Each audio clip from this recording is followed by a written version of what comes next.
Thank you. First, Coach, did they ever dial up a corner blitz for you at Kent State, or was that your first career sack? Was that when Blake kind of bumped into you today for a sack, was that your first career, or did you get one at Kent State?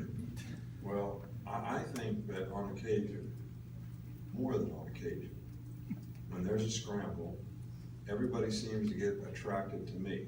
Sometimes when there's an interception, there seems to be an unusual attraction for players to converge on me. I think it's intentional to some degree. But as long as I don't get hurt, I really don't care. I usually can get out of the way, but I didn't do a very good job of that today. Do you have a follow?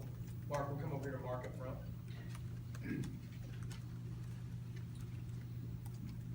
Yeah, if you could just expand on what you saw from the two young quarterbacks, Jalen Hurts and Blake Burnett. They both seem to play with some confidence there.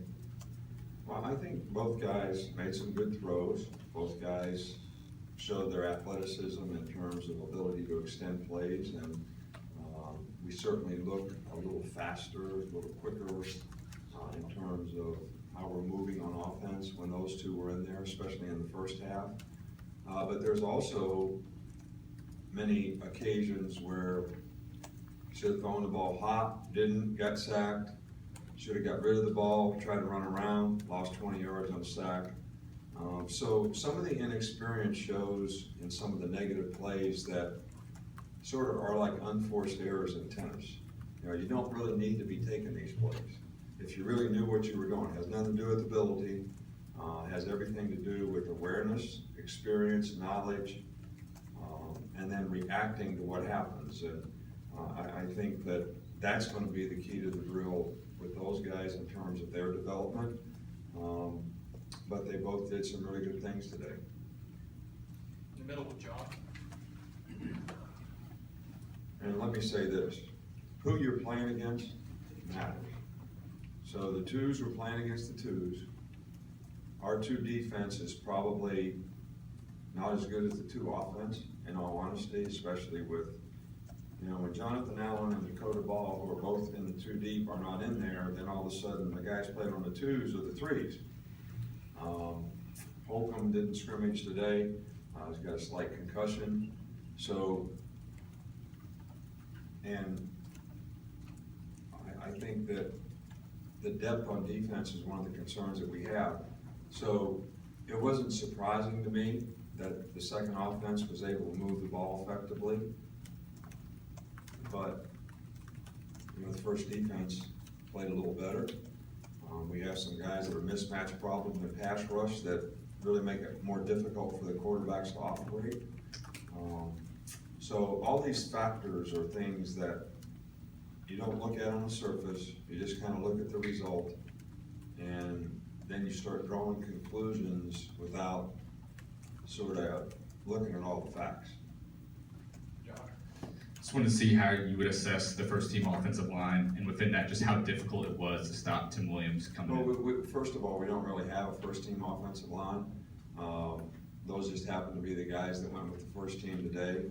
A couple of those guys probably will be first team offensive linemen. Shank started all last year. He actually played on the second team today. He's going to continue to be on the second team if he doesn't get his weight down and get in shape. But would he be a better first teamer with all the experience that he has? Cam Robinson will certainly be back playing one tackle. That could very much affect who plays the other tackle. So I don't think it's fair to make assumptions that this is the first team offensive line. Lester Cotton would have probably played right tackle better than the right tackle today, but we're trying to develop him as a guard because we think that's where he's going to end up playing next year. So this is, don't draw conclusions, because if you do, you're going to be wrong. You can draw them if you want, just be wrong. I guess you all don't have any consequences for being wrong. Like we do, because everybody watches us on ESPN and CBS, and so we make mistakes, everybody knows it. Right there. You had a number of former players come back for today. I know they presented you with a gift last night. Just wondering what you thought, your feelings about the appreciation they have for you, they all came back and did that for you? Well, it was really heartfelt for me. You know, I've talked before about lots of guys coming back for the Clemson game, being in the locker room after the game, staying around to talk to me. For all those guys to get up last night, there had to be 30 or 40 of them in there that have played on our team since we've been here in the last 9 years, and say some of the things they said and give me a golf bag and some things on a golf club.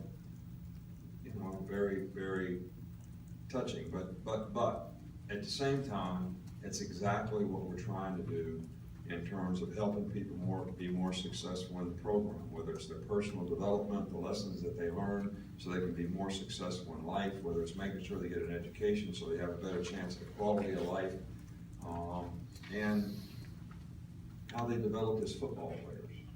So all these things are the goals that we have for the program. So it really makes me feel good when guys come back and they say things like, "You helped me do that. The program helped me do that. The people in the program helped us do that." And to see that appreciation, that's, and it should not go just for me, it goes for a lot of people.